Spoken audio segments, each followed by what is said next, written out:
Curious George at the baseball game. This is George. He was a good little monkey and always very curious. Today, George and the man with the yellow hat were going to the ballpark to watch a baseball game. George couldn't wait to see what it would be like. At the baseball stadium, the man with the yellow hat introduced George to his friend, the head coach of the Mudville Miners. He had arranged for George to watch the game from the dugout. What a treat! George got a miner's cap to wear. Then he sat on the bench with the players.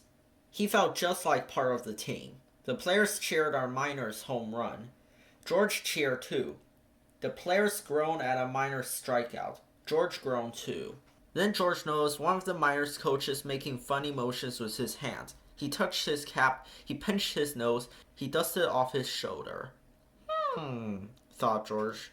Maybe this was another way to cheer on the team. So George made some hand motions too. He tugged at his ear, he rubbed his tummy, he scratched his chin. Just then, a Miners player got tagged out at second base. The player pointed at George. "That monkey," he said. "He distracted me with his funny signs." Oops, the coach had been giving directions to the base runner. George's hand signals had taken his mind off the play. Poor George. He had only been trying to be part of the team. Instead, the Miners had lost their chance to score. George watched the rest of the game from a stadium seat. Or at least he tried to watch the game. There was so much going on around him. There was food for sale. There were shouting fans. There was a woman holding a big camera.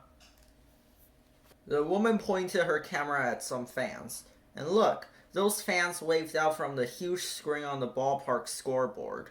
George had never been on TV before. He was very curious. What would it be like to see himself on the big screen? He soon learned the answer. It was exciting. George liked seeing himself up there. "Hey, yo!" shouted the camera woman. "Cut that out!" Uh-oh. George had gotten a little carried away. He ran off, with the angry camera woman hot on his heels. In the busy stadium breezeway, George hid behind a popcorn cart. He waited for the camera woman to pass by. Just then, George heard a noise behind him. It was a quiet little noise, like a sigh or a sniff. What could have made that noise? George wondered. George turned. There, behind the cart, was a little boy, crying. George wanted to help. He crept out of his hiding place and over to the boy. "Aha! There you are!" shouted the camera woman, spotting George. Then the camera woman noticed the teary-eyed boy. She seemed to forget that she was mad at George. "I'm lost," the boy said. "I can't find my dad." If only there was a way to let the boy's dad know where he was. But there was a way. The camera woman aimed her lenses at the little boy, and there he was on the big screen for everyone to see, including his dad.